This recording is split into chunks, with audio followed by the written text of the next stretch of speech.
Assalamu alaikum guys, welcome back to my channel Dr. Kainat Jatoi. I hope you all are well. So guys, आज का जो lecture है वो हमारे पास basically anatomy की जो डायरेक्शनल टर्म्स हैं उनको डिस्कस करेंगे. सो प्रीवियस जो भी वीडियोस अपलोड हो चुकी हैं एनाटॉमी की and specially for the MBBS student और specially first year MBBS students के लिए जो प्रीवियस लेक्चर्स थे हमारे एनाटॉमी में उसमें हम लोगों ने इंट्रोडक्शन डिस्कस कर लिया है, प्लेन्स पोजीशन की डिस्कशन हो चुकी है. अब हमारे पास जो डिस्कशन है वो बेसिकली डायरेक्शनल टर्म्स पे है. आई नो आप लोगों को मूवमेंट्स की भी वीडियो चाहिए और इसके अलावा आप लोगों के जो कमेंट्स आ रहे हैं कि डायरेक्शनल टर्म्स को एग्जांपल्स के साथ, मूवमेंट्स को एग्जांपल्स के साथ एक्सप्लेन किया जाए. सो गाइज मैं आप लोगों को यहाँ पे बता दूँ एक्चुअली जो लेक्चर मैं जिस तरीके से चल रही हूँ स्टेप बाय स्टेप, उसका रीज़न यही है ताकि आप लोगों को जो मूवमेंट्स का टॉपिक है वो ईजिली समझ आ जाए. क्योंकि अगर आपके प्लेन्स एंड पोजीशंस के कॉन्सेप्ट बिल्कुल क्लियर हैं, उसके बाद जो डायरेक्शंस हैं, आज जो मैं लेक्चर अपलोड कर रही हूँ ये लेक्चर बेसिकली ये एग्जाम्पल एंड एक्सप्लेनेशन के साथ है. जो भी डायरेक्शंस, जो भी टर्म्स हमारे पास डायरेक्शनल टर्म्स यूज होती हैं एनाटॉमी में उनका प्रॉपर लेक्चर है. लेकिन अगर मैं बात करूँ, बिल्कुल आज का लेक्चर आप जब पूरा देखेंगे तो उसके बाद आप लोगों को पता चल जाएगा कि ये कितना आप लोगों के लिए हेल्पफुल लेक्चर है. लेकिन फिर भी ये लेक्चर जनरल डायरेक्शनल टर्म्स हैं एनाटॉमी की, मतलब जनरली जो यूज़ की जाती हैं टर्म्स वो हैं. फिर उसके बाद हम लोग स्पेसिफिकली चलेंगे, means according to the face, neck and trunk. उसके लिए डायरेक्शनल टर्म्स, उनकी डिस्क्रिप्शन अलग वीडियो में आएगी.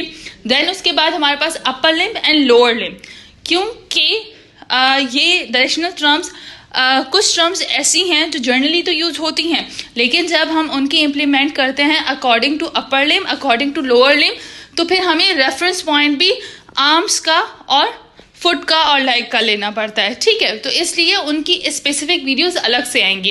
लेकिन आज का जो लेक्चर है बहुत ही ज़्यादा इंपॉर्टेंट है और बहुत ही ज़्यादा हेल्पफुल रहेगा आप लोगों के लिए, क्योंकि ये पूरा एक्सप्लेनेशन है डायरेक्शनल टर्म्स का. जनरली जो डायरेक्शनल टर्म्स यूज होती है एनाटॉमी में उनकी पूरी डिस्क्रिप्शन है एग्जाम्पल के साथ एंड डायग्राम्स के साथ. सो ये लेक्चर आप लोगों के लिए बहुत ही ज़्यादा हेल्पफुल रहेगा. So come back to the points. आज हम लोग डिस्कस करेंगे डायरेक्शनल टर्म्स. तो डायरेक्शनल टर्म्स में जो जनरल टर्म्स हैं जो आज के लेक्चर में डिस्कस होंगी with proper example and explanation and diagrams, वो हमारे पास है एंटीरियर और वेंट्रल, देन पोस्टीरियर और dorsal, then mid line, medial, lateral, superior और क्रेनियल, इंफीरियर और कॉर्डल. इट्स मीन के सुपीरियर को क्रेनियल कहा जाता है, क्रेनियल हो या सुपीरियर बात एक ही टर्म की हो रही है. देन इंफीरियर और कॉर्डल, इंफीरियर आपसे कहें टर्म्स यूज करें या फिर कॉर्डल, बात एक ही है. ठीक है, इंफीरियर कहा जाए या फिर कॉर्डल कहा जाए. देन हमारे पास प्रॉक्सिमल एंड डिस्टल. एक्चुअली जैसे हम लोग सुपीरियर और इंफीरियर में हम लोग सुपीरियर कहें या क्रेनियल कहें एक ही बात है, इंफीरियर कहें या कॉर्डल कहें वो भी एक ही बात है. तो ये दो टर्म्स क्यों दी गई हैं वो भी मैं आप लोगों को बताती हूँ कि इसका रीजन क्या है. देन उसके बाद हम लोग superficial, deep, unilateral, bilateral, ipsilateral and contralateral ये टर्म्स जो हैं वो डिस्कस करेंगे विथ प्रॉपर एक्सप्लेनेशन. अच्छा गाइज, यहाँ पे देखिए हमारे पास ऐसी चार टर्म्स हैं जिनके दो नाम हैं. लाइक एंटीरियर है उसे वेंट्रल भी कह रहे हैं, पोस्टीरियर है उसे डोर्सल भी कह रहे हैं, सुपीरियर है उसे क्रेनियल भी कह रहे हैं और इंफीरियर को कॉर्डल भी कह रहे हैं. तो ये रीजन क्या है?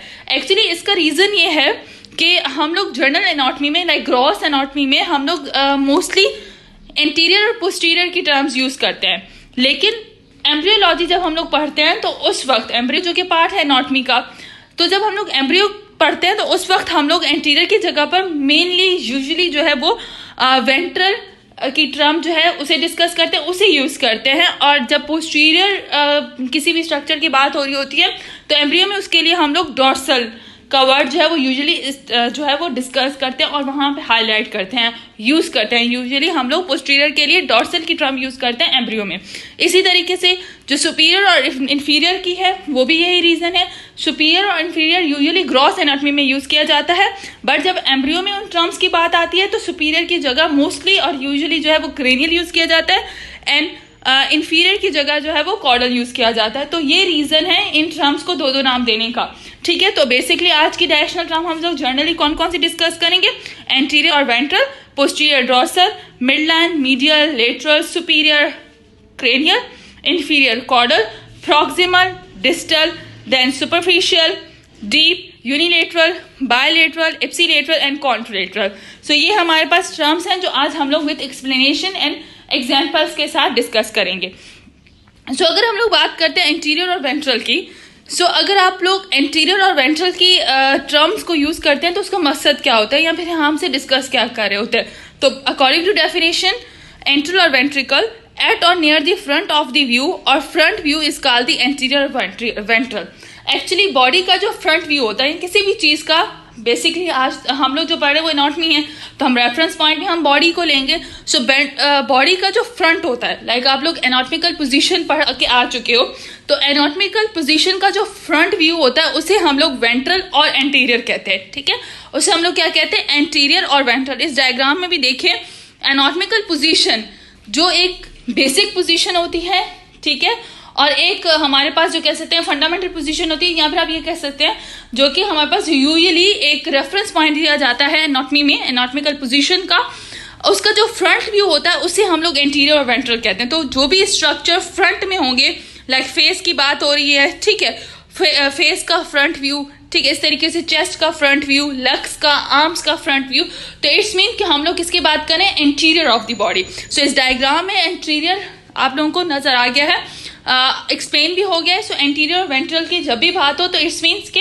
आपसे एग्जामिनर या कोई जो भी आपसे बात कर रहा है एंटीरियर की, सो इट्स मीन वो आपको फ्रंट व्यू की बात कर रहा है, बॉडी के फ्रंट स्ट्रक्चर की। ठीक है, सो ये टर्म यूज की जाती है एंटीरियर और वेंट्रल फ्रंट व्यू को एक्सप्रेस करने के लिए।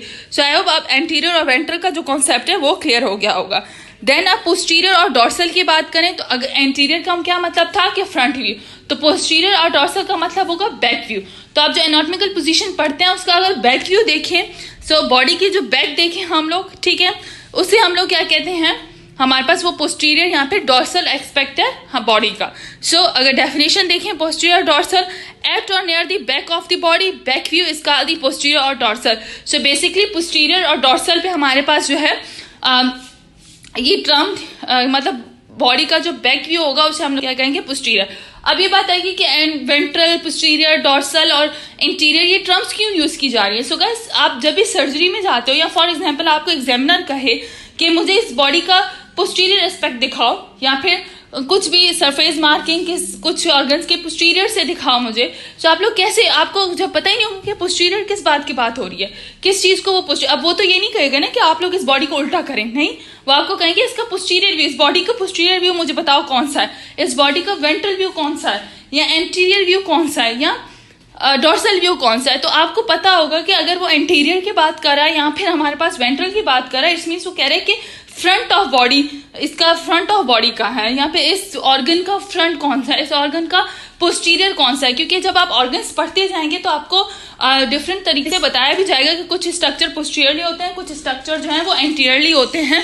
सो उन सब को डिस्क्राइब करने के लिए टर्म्स जो है वो यूज की जाती हैं। सो इसलिए ये बेसिकली टर्मिनोलॉजी यहाँ पे यूज हो रही है एंटीरियर, पोस्टीरियर की या फिर वेंट्रल और डॉर्सल की। Terms like anterior, posterior, ventral और डॉर्सल इसलिए भी यूज की जाती है क्योंकि आप जब हर ऑर्गन को पढ़ेंगे डिटेल में, जब आपको आगे पढ़ाया जाएगा तो उस वक्त हर ऑर्गन के पोस्टीरियर रिलेशंस भी होंगे और एंटीरियर रिलेशंस भी होंगे।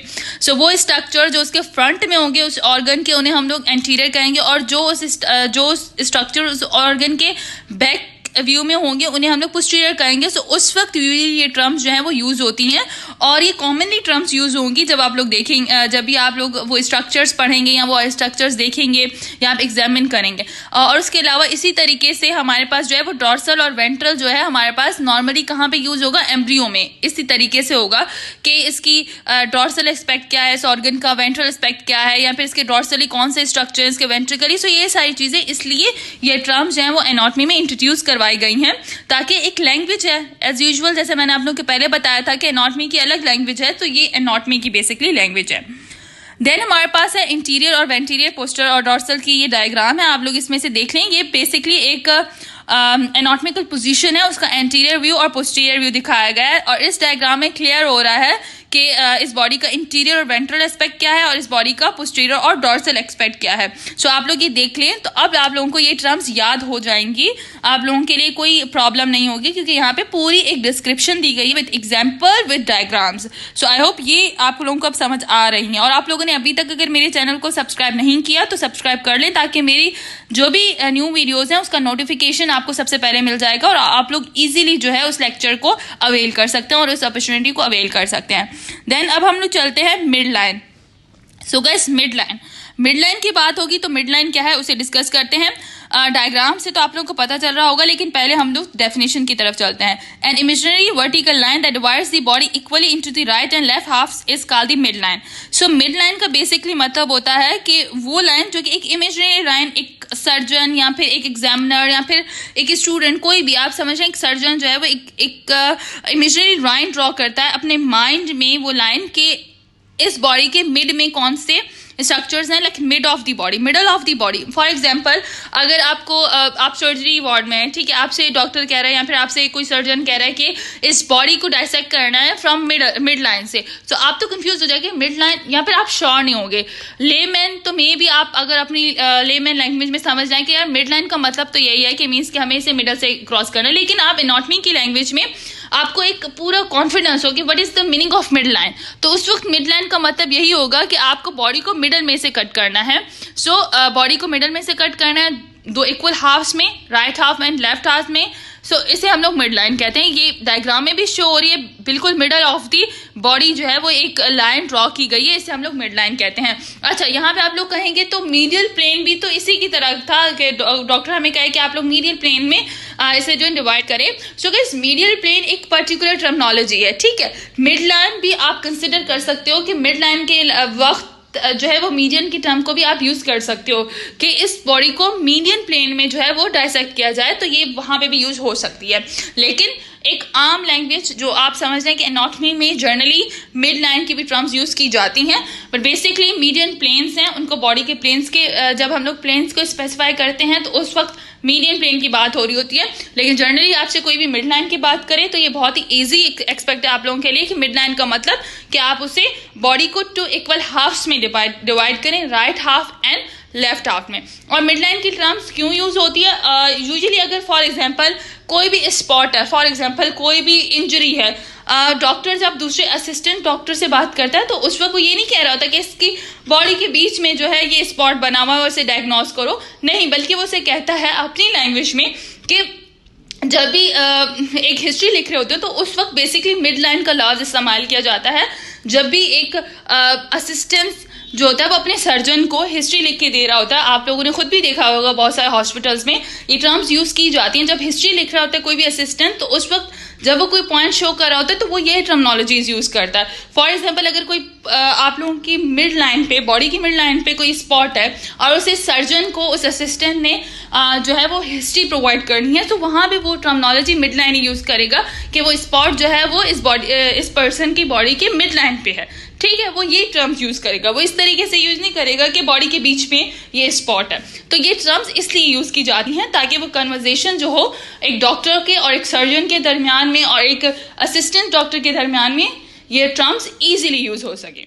देख सकते हैं, प्रॉपर्ली देख सकते हैं कि मिड लाइन का मतलब है कि एक वर्टिकल लाइन जो है वो middle of the body draw की गई है, जो कि बॉडी को दो इक्वल हाफ्स में डिवाइड करी है, राइट एंड लेफ्ट हाफ में। सो ये बेसिकली मिड लाइन की एक्सप्लेनेशन थी। अब आप लोगों को मिड लाइन बिल्कुल समझ आ गई होगी कि मिड लाइन क्यों यूज कर रहे हैं ये टर्म्स हम लोग एनाटॉमी में। देन हम लोग चलते हैं अब मिड लाइन के बाद हम लोग चलते हैं मिड लाइन के बाद हम लोग मीडियल की बात करते हैं। तो मीडियल की टर्म क्यों यूज की जाती है? गाइस, यहाँ पे देखिएगा मीडियल की बात हो रही है, नॉट मीडियन। मीडियन प्लेन था, उसके अंदर एन लास्ट में यूज होता है, यहाँ पे मीडियल है, MEDIAL, मीडियल। ये टर्मिनोलॉजी क्यों यूज होती है? सो अगर डेफिनेशन के थ्रू हम लोग देखें तो nearer to the mid line, heart is medial to the arm. So guys, medial की टर्म का मतलब ये होता है कि कोई भी स्ट्रक्चर अगर मिड लाइन के करीब है, नियरर है, तो उसे हम लोग ये कहेंगे कि ये मीडियल, मतलब मीडियल टर्म उसके लिए यूज करेंगे कि ये हमारे पास मीडियल ऑफ द बॉडी है। मैं इसके मिड लाइन, मीडियल प्लेन का तो कॉन्सेप्ट हो गया, लेकिन मीडियल क्या होता है? ये होता है कि हमारे पास मतलब पैरेलल, जिस तरीके से हम लोग सजाइटल प्लेन यूज करते थे, प्लेन्स के अगर हम लोग एग्जाम्पल लें तो उसमें कहते थे मीडियल प्लेन था, देन उसके बाद सजाइटल प्लेन था। मीडियल प्लेन में हम लोग क्या कहते थे कि जो बॉडी को तो इक्वल हाफ में जो है वो डिवाइड करे, उसे मीडियन प्लेन कहते थे। सजाइटल क्या, जो कि पैरेलल टू द मीडियल हो, ठीक है। इस तरीके से मिड लाइन क्या होती है कि जो बॉडी के मिडल में इमेजिनरी लाइन हम लोग ड्रॉ करते हैं, उसे हम लोग क्या कहते हैं, मिड लाइन। देन अगर उस मिड लाइन के करीब अगर कोई स्ट्रक्चर होगा तो उस वक्त हम पोजीशन बताएंगे कि ये मीडियल पे है, मीन्स कि ये मीडियल पॉइंट पे है। जिस इसकी एग्जांपल मेनली दी जाती है हार्ट की, कि heart is medial to the arm, heart जो है वो आर्म के करीब है, सो हार्ट जो है वो मीडियल टू द आर्म है, ठीक है। अगर कोई भी स्ट्रक्चर मिड लाइन के करीब होगा बेसिकली उसके लिए हम लोग कौन सी टर्म यूज करेंगे, मीडियल की टर्म यूज करेंगे। ये एक जनरल टर्म्स होती हैं जो कि यूज की जाती हैं। इसी तरीके से यहाँ पे देखें डायग्राम में मिड लाइन है, बिल्कुल बॉडी के दरमियान में है। देन उसके पास जो एपेक्स ऑफ हार्ट होता है उसे बेसिकली हम लोग कहाँ पे शो करवाते हैं कि वो मीडियल पॉइंट पे है, ठीक है। सो उसके बाद जो दूसरी लाइन है जो उसके पैरेलल है वो उसे मीडियली शो करिए, मीन्स के यहाँ पे अभी ये जहाँ पे जो भी स्ट्रक्चर्स होंगे वो मीडियली होंगे, बॉडी के मिड लाइन के बहुत करीब होंगे। सो इसलिए हम इसके लिए मीडियल की टर्म यूज करेंगे, ठीक है। उसके बाद अगर हम लोग ये डायग्राम देखें तो मिड लाइन है, उसके साथ ही जो पैरेलल में लाइन है, ठीक है, उसे हम लोग मीडियल कह रहे हैं। सो बेसिकली हार्ट की पोजीशन थोड़ी सी लेफ्ट की तरफ होती है, तो इस तरीके से हार्ट जो है वो आर्म्स के मीडियली हम लोग एक एग्जांपल देते हैं। देन उसके बाद हम लोग लेटरल की बात करते हैं। Further from the mid line arm are lateral to the chest, मतलब अब मिड लाइन के अगर स्ट्रक्चर थोड़ा सा दूर होगा तो उसे हम लोग लेटरल कहेंगे, मीन्स के वो स्ट्रक्चर जो बेसिकली मिड लाइन से दूर होंगे उन्हें हम लोग क्या कहेंगे, ये हमारे पास क्या है, ये हमारे पास जो टर्म है वो लेटरल है, और इसका मतलब ये स्ट्रक्चर जो है वो मिड लाइन से दूर है। फॉर एग्जांपल चेस्ट और आर्म का जो डिस्टेंस है वो काफी दूर होता है। सो चेस्ट मिड लाइन में आ रही है, ठीक है, आर्म जो है लेटरली आ रहा है। क्यों? क्योंकि आर्म जो है वो मिड लाइन से थोड़े से दूर है, ठीक है, वो मीडियल स्ट्रक्चर नहीं है बल्कि वो लेटरल स्ट्रक्चर है। अच्छा, इन मीडियल लेटरल स्ट्रक्चर्स को ही ज्यादा डिटेल में पढ़ने के लिए इन टर्म्स को अपर लिम्स के लिहाज से अलग तरीके से डिस्कस किया जाता है, लोअर लिम्ब के लिहाज से अलग तरीके से, हेड नेक एंड फेस के लिहाज से अलग, और स्पेशली मूवमेंट के लिहाज से इन टर्म्स की अलग अलग एग्जांपल दी जाती है। सो इसलिए step by step general information के बाद हेड नेक एंड उसके बाद ट्रंक एंड देन उसके बाद अपर लिम्ब लोअर लिम्ब, इन सब की भी डिस्कशन होगी इन टर्म्स से रिलेटेड। सो मीडियल और लेटरल का आप लोगों को समझ आ गया होगा। सो ये डायग्राम देखें, इसमें मिड लाइन है जो ब्लैक से हमारे पास शो हो रही है। देन उसके बाद जो हमारे पास रेड एरो है वो शो कर रहा है मीडियल, क्योंकि वो स्ट्रक्चर मिड लाइन के करीब होंगे। जो भी स्ट्रक्चर मिड लाइन के करीब होंगे बेसिकली उनके लिए टर्म्स मीडियल की यूज होगी। देन जो स्ट्रक्चर मिड लाइन से दूर होंगे उनके लिए लेटरल की टर्मिनोलॉजी यूज होगी। लाइक चेस्ट और आर्म जो है वो चेस्ट से बहुत दूर है, तो बेसिकली हम एग्जाम्पल क्या लेते हैं कि आर्म जो है वो लेटरल है to the chest. So blue line से हमारे पास लेटरल शो हो रहा है। सो मिड लाइन के करीब जो होंगे उसके लिए हम लोग मीडियल की टर्म यूज करेंगे, और जो स्ट्रक्चर मिड लाइन से दूर होंगे उनके लिए हम लोग लेटरल की टर्म जो है वो यूज करेंगे। सो ये डायग्राम पूरी शो करी है। देन हमारे पास सुपीरियर एंड क्रेनियल। सुपीरियर का मतलब वो क्या होगा, directed upward and directed toward directed toward head. So जो चीजें हेड की तरफ होंगी, ठीक है, जो अपर की तरफ होंगी तो उन्हें उनके लिए हम लोग सुपीरियर की टर्म यूज करेंगे, और जो स्ट्रक्चर हमारे पास डायरेक्टेड डाउनवर्ड होंगे टूवर्ड्स द लेग, जो टूवर्ड्स द लेग होंगे उनके लिए हम लोग जो है वो बेसिकली इंफीरियर एंड कॉर्डल की टर्म यूज करेंगे। सो इंफीरियर और सुपीरियर, बेसिकली इंफीरियर और सुपीरियर जो होता है वो हम लोग ऐसे ऑर्गन्स की बात करेंगे जब आप लोगों का ऑर्गन्स पढ़ेंगे और रिलेशंस पढ़ेंगे तो उस वक्त इंफीरियर सुपीरियर और इसके अलावा इंफीरियर सुपीरियर पोस्टीरियर एंटीरियर ये रिलेशन उस वक्त यूज होंगे ताकि उन ऑर्गन्स के रिलेशंस को जो है वो डिस्कस किया जाए। सो ये टर्म्स हमारे पास बेसिकली इसलिए यूज होती हैं ताकि उनकी स्ट्रक्चर्स, तो इंफीरियर सुपीरियर की टर्म कब यूज होगी, जब कोई भी structure directed towards the head हम लोग करें, और वो स्ट्रक्चर जो कि डायरेक्टेड टूवर्ड्स दी लेग होंगे उनके लिए हम लोग इंफीरियर की टर्म जो है वो यूज करेंगे। सो ये डायग्राम है सुपीरियर और क्रेनियल की और इंफीरियर और कॉर्डल की, मतलब वो स्ट्रक्चर जो भी चीजें ऊपर directed towards the heart directed towards the head होंगी तो उनके लिए हम लोग सुपीरियर की टर्म यूज करेंगे, और जो डाउनवर्ड होंगी डाउनवर्ड टुवर्ड्स दी लेग उनके लिए हम लोग कौन सी टर्म यूज करेंगे, इंफीरियर। तो बेसिकली इंफीरियर सुपीरियर यहाँ पे इतना समझ नहीं आता, लेकिन जब हम लोग ऑर्गन्स पढ़े होते हैं उनके पोस्टीरियर एंटीरियर और पोस्टीरियर एंटीरियर और जो है इंफीरियर सुपीरियर रिलेशंस पढ़ेंगे तो उस वक्त ये टर्मिनोलॉजीज बहुत डिटेल में यूज की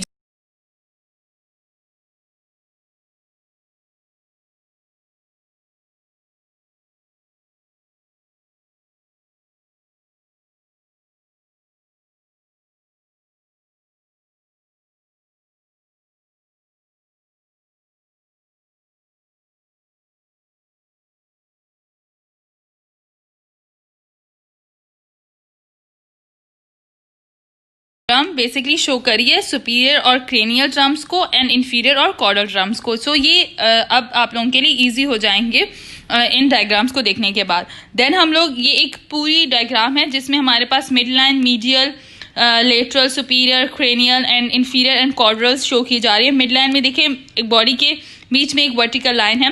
देन उसके पास सुपीरियर का एरो जो शो कर रहा है वो कर रहा है सुपीरियर क्रेनियल ट्रम्स को directed upward towards head. Upward towards head जो भी हमारे पास स्ट्रक्चर्स यूज होंगे उनके लिए हम कौन सी टर्म यूज करेंगे? क्रेनियल, लाइक क्रेनियल नर्व्स हो गई। सो ये सारी चीजें जो भी structures upward to the head होंगे, हेड के जो स्ट्रक्चर्स होंगे उनके लिए सुपीरियर और क्रेनियल का टर्म्स यूज हो गए। देन हमारे पास मीडियल का अगर हम लोग टर्म्स यूज करें तो directed towards the mid line of the human body. Human body की मिड लाइन में के करीब जो भी स्ट्रक्चर्स होंगे उनके लिए मीडियल की टर्म यूज होगी। Then lateral directed away from the mid line of the human body, मतलब कि लेटरल का मतलब यही होगा कि जो चीजें हमारी मिड लाइन से, बॉडी की मिड लाइन से अवे होंगी, दूर होंगी, उनके लिए हम लोग लेटरल की टर्म यूज करेंगे। Then inferior and caudal directed downward towards the legs. Legs की तरफ जो भी टर्म्स होंगे उनके लिए हमारे पास यहाँ डाउनवर्ड जो भी स्ट्रक्चर्स वगैरह शो होंगे उनके लिए हम लोग कॉर्डल और इंफीरियर्स की टर्म्स को यूज करेंगे। सो ये सारी टर्म्स जब हर ऑर्गन को आप पढ़ेंगे तो उस वक्त ये टर्म्स स्पेसिफिकली यूज होंगी और यूजुअली तौर पर ये टर्मिनोलॉजीज जो है वो एनाटॉमी में स्ट्रक्चर्स पढ़ते वक्त यूज की जाएंगी। सो इस डायग्राम से आप लोगों को ये सारी क्लियर हो जाएंगे जो भी टर्म्स अब तक हमने पढ़ी, mid line, medial, lateral, inferior, superior, cranial and caudal, जो भी हम लोगों ने टर्म्स पढ़ी वो आप लोगों को यहाँ पे समझ आ गई हैं, ठीक है। देन उसके बाद हम लोग प्रॉक्सिमल की बात करते हैं। तो प्रॉक्सिमल को अगर हम डेफिनेशन से पढ़ते हैं तो near to the origin of the structure, elbow is proximal to the wrist. Actually proximal की जब ये बात हो रही होती है तो वो स्ट्रक्चर जो कि ओरिजिन, मतलब उस स्ट्रक्चर की ओरिजिन जहां पे वो स्टार्ट हो रहा है स्ट्रक्चर, अगर उस स्टार्ट ऑफ द स्ट्रक्चर के करीब होंगे तो इट्स मीन्स वो हम लोग उसके लिए प्रॉक्सिमल टर्म यूज करेंगे। लाइक एल्बो है, elbow is proximal to the wrist. अब एल्बो जो है वो रिस्ट के करीब है, मीन्स यहाँ पर आप कहें कि आपकी जो रिस्ट है, ठीक है, आपकी जो रिस्ट है वो आपके एल्बो से करीब होती है, तो उसके लिए हम लोग कौन सी टर्म यूज करते हैं? प्रॉक्सिमल। लाइक अगर मैं आप लोगों को एक डायग्राम दिखाऊं, ये डायग्राम देखें, इसमें जो आपकी एल्बो है, एल्बो जो आपकी मिड लाइन होती है, एल्बो और अगर रिस्ट का रिलेशन देंगे तो उसके लिए प्रॉक्सिमल की टर्म यूज होगी। यहाँ पर एल्बो से शोल्डर तक की जो टर्म यूज होगी तो भी वो प्रॉक्सिमल है, ठीक है। लेकिन अगर शोल्डर और एल्बो की लेते हैं तो एल्बो जो है वो प्रॉक्सिमल है शोल्डर के, ठीक है। लेकिन डिस्टल की जब टर्म यूज होगी, अगर हम लोग डिस्टल पर्सपेक्टिव से लेंगे तो डिस्टल का मतलब होगा further from the origin of a structure, shoulder is distal from the wrist. अब शोल्डर और रिस्ट इन दोनों के दरमियान में बहुत डिफरेंस है, मतलब बहुत ही ज्यादा डिस्टेंस है, तो इन दोनों के दरमियान बहुत डिस्टेंस है, तो इसके लिए हम लोग डिस्टल्स की टर्म यूज करेंगे। लेकिन शोल्डर और एल्बो के दरमियान का डिफरेंस देखें या उस डिस्टेंस देखें तो बहुत कम है, बहुत कम है, तो उसके लिए शोल्डर और एल्बो के लिए कौन सी, कि भाई शोल्डर जो है वो प्रॉक्सिमल टू द एल्बो या फिर, ठीक है। इसी तरीके से elbow is proximal to wrist, but distals की टर्म्स में क्या यूज होगा? Like wrist is distal to the shoulder. तो ये प्रॉक्सिमल और डिस्टल्स की टर्म्स यूज की जाती हैं ओरिजिन्स के लिए कि कहाँ से उन स्ट्रक्चर की ओरिजिन हो रही है, तो यूजुअली ये टर्म होती है हमारे पास प्रॉक्सिमल और डिस्टल्स की। इसी तरह से थाई, नी और हमारे पास थाई और नी की और लेग की जो है वो एग्जांपल भी दी जाती हैं। तो मतलब बस आप लोगों को माइंड में ये होना चाहिए कि डिस्टल्स की टर्म जब भी यूज हो तो इट्स मीन कि वो स्ट्रक्चर अपने उस ओरिजिन से जहां से वो स्टार्ट होता है उससे थोड़ा सा दूर है, और प्रॉक्सिमल की जब टर्म यूज हो तो बस आप लोगों के माइंड में होना चाहिए कि मतलब ये स्ट्रक्चर अपने ओरिजिन जहां से ये स्टार्ट होता है उसके बहुत करीब है। सो ये टर्म सिर्फ इसलिए याद की जाती है, इसलिए मेमोराइज की जाती है। ये जब आप लोग ओरिजिन एंड इंसर्शन करेंगे हमारे पास ऑर्गन्स की तो उस वक्त ये टर्म्स यूज होंगी, तो वहां पे ये टर्म्स बहुत ही ज्यादा क्लियर हो जाएंगे। देन वही बात है, proximal nearest point of the attachment to the limb or structure, distal further away from the attachment of origin। मतलब डिस्टल्स का वही मतलब कि बहुत ही ज्यादा दूर जो स्ट्रक्चर्स होंगे आपके ओरिजिन से, ठीक है, जहां से वो स्टार्ट हो रहा है तो उसके लिए डिस्टल्स की टर्म, और अगर वो स्ट्रक्चर जहां से स्टार्ट हो रहा है उसके बहुत करीब होगा तो उसके लिए हम लोग प्रॉक्सिमल की टर्म जो है वो बेसिकली यूज करेंगे। सो इस डायग्राम से आप लोगों को सब कुछ समझ आ जाता है। नॉर्मली हम लोग रिस्ट की जो है वो एग्जांपल लेते हैं, एल्बो रिस्ट की और शोल्डर और रिस्ट की एग्जांपल जो है वो ली जाती हैं। देन इसके पास सुपरफिशियल एंड डीप। अच्छा, सुपरफिशियल और डीप भी हमारे पास टर्म्स एनाटॉमी में बहुत यूज होती हैं। उसका रीजन ये है कि कुछ स्ट्रक्चर्स ऐसे होते हैं जो कि सुपरफिशियली होते हैं, ठीक है, जो ऊपर से नजर आ रहे होते हैं, जिनके अपीयरेंस होती है। कुछ स्ट्रक्चर बहुत डीप होते हैं तो उनके लिए टर्म्स डीप की यूज होती है। सुपरफिशियल टूवर्ड और at the body surface, deep away from the body surface more internal. तो सुपरफिशियल लाइक स्किन बहुत ज्यादा सुपरफिशियल होती है, हमारी बॉडी के ऊपर पूरी स्किन है तो स्किन बेसिकली क्या है, एग्जाम्पल है सुपरफिशियल की। लेकिन जो इंटरनल ऑर्गन है लाइक हार्ट हो गया, ठीक है, हमारी बोन्स हो गई, उसके अलावा हमारे पास इंटरनल जो मसल्स हो गए, वो सब क्या उसके इंटरनल स्ट्रक्चर्स है, तो उन्हें हम लोग डीप कहते हैं कि ये हमारे पास क्या है, डीप व्यू है हमारी बॉडी का। मीन्स कि ये सारे स्ट्रक्चर जो है बहुत ज्यादा डीप है। और सुपरफिशियल हमारे पास जैसे कि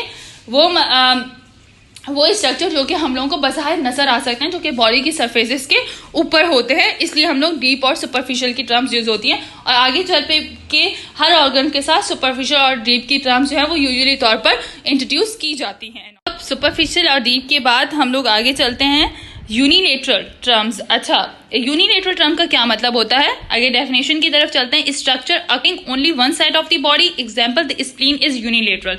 मींस वो स्ट्रक्चर जो सिर्फ और सिर्फ हमारी बॉडी में वो स्ट्रक्चर सिर्फ एक ही पाया जाएगा। लाइक स्प्लीन जो है वो सिर्फ एक ही स्प्लीन हमारी बॉडी में होता है।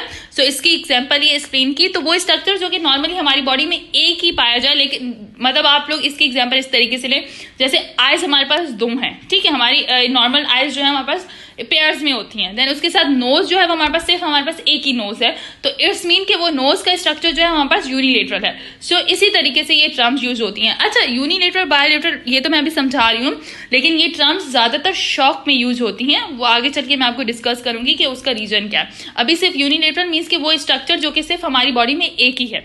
लाइक अगर स्प्लीन है तो हमारी बॉडी में दो स्प्लीन नहीं है, बल्कि सिर्फ एक स्प्लीन होता है हमारी बॉडी में, तो ये हमारे पास यूनिलेटरल स्ट्रक्चर है। इसी तरीके से bilateral paired structure having left and right members, means कि वो स्ट्रक्चर जिनके लेफ्ट एंड राइट मेंबर्स हो, वो स्ट्रक्चर नॉर्मली जो कि पेयर्स में, लाइक आइज हमारे पास पेयर्स में। इस तरीके से अगर डीप ऑर्गन की बात करें तो किडनी हमारे पास दो होती हैं, तो इसके लिए बायोलेटरल की टर्म यूज होती है, ठीक है। नॉर्मली वो स्ट्रक्चर जो कि दो हों, लाइक एग्जांपल वही है, the kidneys are bilateral, means कि हमारे पास दो किडनीज हमारी बॉडी में प्रेजेंट है, इसलिए हम लोग बायोलेटरल की टर्म्स यूज करते हैं, ठीक है। देन हमारे पास है ipsilateral, something occurring on the same side of the body और another structure is called the ipsilateral. Example, the right hand and the right foot are ipsilateral. Means के कुछ ऐसा हो हमारी बॉडी में जो कि एक साइड ऑफ द बॉडी में हो, मतलब एक साइड ऑफ द बॉडी की एक साइड उससे अफेक्टेड हो, लेकिन दो डिफरेंट स्ट्रक्चर्स हो। लाइक यहाँ पे देखिए हमारे पास right hand and right foot की एग्जांपल दी गई है। सो गाइस बेसिकली ये कहाँ पे इप्सिलेटरल, यूनिलेटरल, बायोलेटरल ये हम लोग कब यूज करते हैं, जब हमारे पास कुछ ऐसी इंजरीज हो जाती है। लाइक हमारे पास अगर शॉक की कंडीशन हो, जो हमारे पास शॉक की कंडीशन हो जाती है, लाइक हमारे पास ट्रॉमा हो, यहाँ पर जब ब्रेन अफेक्ट हो, ब्रेन की स्ट्रक्चर, ब्रेन की नर्व्स इफेक्टेड हो, तो उस वक्त कुछ ऐसा होता है कि पैरालिसिस के वक्त, जब पैरालिसिस होता है तो उस वक्त डॉक्टर्स ये टर्म्स यूज करते हैं, लाइक ये इप्सिलेटरल है, मीन्स कि इसकी एक साइड के दो स्ट्रक्चर जो हैं वो अफेक्टेड हुए हैं, ठीक है। यहाँ तो राइट साइड के दोनों स्ट्रक्चर अफेक्टेड हुए हैं या लेफ्ट साइड के, तो उस वक्त ये टर्म्स यूज की जाती हैं जब कोई भी नर्वस की इंजरी हो, यहाँ पे नर्वस डिसऑर्डर हो, तो या पैरालिसिस की कंडीशंस में, तो मतलब अगर एक बॉडी की एक साइड अफेक्टेड हो तो उस वक्त हम लोग इप्सिलेटरल की टर्म यूज करते हैं। देन कॉन्ट्रेलेटरल में क्या होता है, something occurring on the opposite side of the body relative to the another structure is called the contralateral. Means के अब यहाँ पे देखें एग्जांपल क्या है, the right hand and the left foot are contralateral, मतलब कि दो डिफरेंट स्ट्रक्चर हैं, दो डिफरेंट साइड हैं। अगर ये इस तरीके से इफेक्टेड हो तो इस वक्त हम लोग कौन सी टर्म यूज करेंगे, कॉन्ट्रेलेटरल जो टर्म है वो यूज करेंगे। सो ये इप्सिलेटरल, कॉन्ट्रेलेटरल टर्म्स जो होती हैं वो यूजुअली तौर पर जो भी हमारे पास शॉक की कंडीशंस आ जाती हैं या पैरालिसिस की कंडीशंस होती हैं, ठीक है, तो उस वक्त ये टर्म्स डॉक्टर नॉर्मली यूज करते हैं, सर्जन नॉर्मली यूज करते हैं, न्यूरोलॉजिस्ट जो होते हैं वो ये टर्म्स होते हैं वो नॉर्मली यूज की जाती है। ठीक है, इस तरीके से तो नहीं कहेंगे ना कि सीधा हाथ काम नहीं कर रहा या उल्टा हाथ काम नहीं कर रहा या सीधा हाथ या फिर जो है वो उल्टा पाँव लेफ्ट लेग जो है वो काम नहीं, इस तरीके से नहीं यूज करते, बिल्कुल एक परफेक्ट लैंग्वेज यूज करते हैं। इप्सिलेटर एंड कॉन्ट्रेटर की जो भी टर्म्स हैं ये नर्वस डिसऑर्डर में यूज की जाती हैं यूजुअली। ठीक है, सो ये हमारे पास इस तरीके से जनरल टर्म्स थी।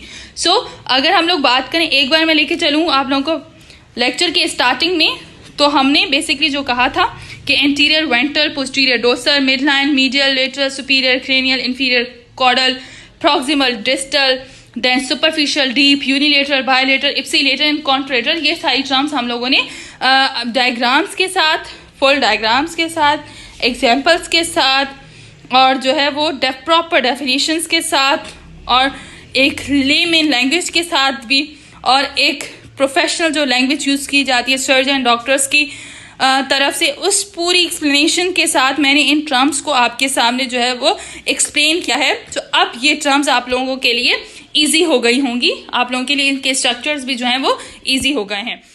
सारी टर्म्स को फ्लो चार्ट के जरिए आप लोगों को एक्सप्लेन करती हूँ ताकि आप लोग इजीली जो है इन टर्म्स को मेमोराइज कर सकें।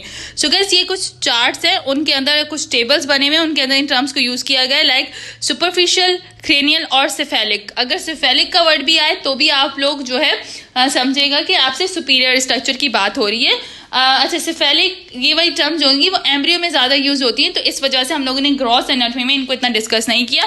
डेफिनेशन वही है, toward the head end of or upper part of structures of the body above, जो एक लाइन शो करी है अबव द बॉडी, हमारे पास जो भी स्ट्रक्चर होंगे, like forehead is superior to the nose, like forehead हमारा जो है वो सुपीरियर है नोज के, ये एक एग्जाम्पल है, बहुत बेस्ट एग्जाम्पल दी गई है, इजी लोगों को याद हो जाएगी। इंफीरियर या फिर caudal away from the head end of head end or toward the lower part of a structure or the body below, मतलब lower part of the structure और फिर अवे फ्रॉम हेड जो होंगे उन्हें हम लोग क्या कहेंगे, ये हमारे पास इंफीरियर या फिर कॉर्डल स्ट्रक्चर है। The navel is inferior to the breast bone, हमारे पास जो ब्रेस्ट बोन है और नेवल जो हमारे पास होता है वो हमारे पास ब्रेस्ट बोन है उससे क्या है जो है वो इंफीरियर है। सो ये हमारे पास जो है एग्जांपल, बहुत अच्छी एग्जांपल दी गई है। देन हमारे पास वेंट्रल और इंटीरियर है, टूवर्ड और at the front of the body, in front of the breast bone is interior to the spine, like breast bone जो हमारी होती है वो इंफीरियर जो है हमारे पास इंटीरियर होती है to the spine. Best example है, इस तरीके से भी आप एडवांस लेवल की एग्जाम्पल्स भी याद कर सकते हो, या फिर जो आप लोग को लेक्चर में पहले डिस्कस की गई अगर वो आप लोगों की इजी लग रही है तो वो भी आप लोगों की एग्जाम्पल सही है। देन उसके बाद हमारे पास है डॉर्सल्स मीन्स टूवर्ड और at the back side of the body या फिर behind. The heart is posterior to the breast bone, heart जो है वो पोस्टीरियर होता है ब्रेस्ट बोन के। अच्छी एग्जांपल्स दी गई हैं, तो मतलब सिंपली वही कि सुपीरियर जो कि हेड की तरफ स्ट्रक्चर्स हों, करीब हों हेड के, उन्हें हम लोग सुपीरियर और या फिर क्रेनियल या फिर स्फेलिक कहेंगे। देन वो स्ट्रक्चर जो कि हेड से दूर हों उन्हें हम लोग इंफीरियर स्ट्रक्चर या फिर कॉर्डल स्ट्रक्चर कहेंगे। वेंट्रल जो कि हमारे पास फ्रंट ऑफ द बॉडी में स्ट्रक्चर उन्हें वेंट्रल कहेंगे या फिर एंटीरियर कहेंगे। और डॉर्सल और पोस्टीरियर जो कि हमारी back side of the body हो या फिर उन्हें हम लोग क्या कहेंगे, जो पोस्टीरियर एक्सपेक्ट पे हो तो उन्हें हम लोग पोस्टीरियर यहाँ पे डॉर्सल कहेंगे। एग्जाम्पल्स भी एडवांस दी गई हैं, बहुत अच्छी एग्जाम्पल हैं इन फ्लो चार्ट्स में, सो ये भी आप लोग एक बार देख लीजिएगा। सो इस लेवल तक आप लोगों से इतनी हार्ड एग्जाम्पल इतनी मुश्किल नहीं है, बस हर ऑर्गन के लिहाज से रेफरेंस पॉइंट अलग होगा तो वो हर ऑर्गन में इजीली डिस्कस होता जाएगा। देन हमारे पास वही प्रॉक्सिमल की बात हो तो closer to the origin of the body part or the point of attachment of a limb to the body trunk. The elbow is proximal to the wrist, वो example है एल्बो जो कि रिस्ट के करीब है, इसे हम लोग प्रॉक्सिमल की टर्म्स में इसके लिए यूज करेंगे। या फिर वो स्ट्रक्चर जो कि ओरिजिन के बहुत ज़्यादा करीब होते हैं जहाँ से वो स्टार्ट हो रहे हैं तो उन्हें हम लोग प्रॉक्सिमल कहते हैं। डिस्टल्स की farther from the origin of the body part or the point of attachment of a limb to the body trunk. The knee is distal to the thigh, जैसे नी जो होता है हमारा वो थाई के डिस्टल होता है, तो उसके लिए हम लोग टर्म्स कौन से यूज करते हैं, डिस्टल्स यूज करते हैं। देन हमारे पास सुपरफिशियल एक्सटर्नल टूवर्ड और द बॉडी सरफेसिस, मतलब सुपरफिशियल या फिर बेसिकली उसके लिए टर्म एक्सटर्नल भी यूज होती है, वो स्ट्रक्चर जो कि हमारी बॉडी सरफेसिस के ऊपर हो। Like skin is superficial to the skeletal muscle, like skin जो है वो स्केलेटल मसल्स के सुपरफिशियली होती है, सो उनके ऊपर होती है बेसिकली जो एक्सटर्नली हमें नजर आ रही होती है। देन हमारे पास deep internal away from the body surface is more internal. The lungs are deep to the skin, जैसे लंग्स जो है वो डीप टू द स्किन है, स्किन के नीचे हैं, बहुत ही ज्यादा डीप है, तो इसके लिए हमारे पास जो टर्म है वो कौन सी यूज हो रही है हमारे पास बेसिकली कौन सी यूज हो रही है टर्म हमारे पास, वो टर्म हमारे पास डीप और सुपरफिशियल की। तो यहाँ पे प्रॉक्सिमल, डिस्टल, सुपरफिशियल और डीप को बहुत अच्छे तरीके से एग्जांपल के साथ जो है वो एक्सप्लेन किया गया है। देन पोस्टीरियर हम लोगों ने कर लिया, टूअर और the back of the body, the heart is posterior to the breast bone, ये हो चुकी है। देन उसके बाद मीडियल, टूअर और the mid line of the body on the inner side of the heart is medial to the arm, वही heart जो है वो मीडियल टू द आर्म है, मतलब वो स्ट्रक्चर जो कि मिड लाइन के करीब होंगे उन्हें मीडियल कहेंगे। लेटरल क्या है, away from the mid line of the body or on the other outer side of mid line के दूर जो हमारे पास कोई भी स्ट्रक्चर होगा उसे हम लोग कौन सा, लेटरल कहेंगे। The arms are lateral to the chest, chest से दूर है आर्म्स, तो उसके लिए बेसिकली लेटरल की टर्म यूज होगी।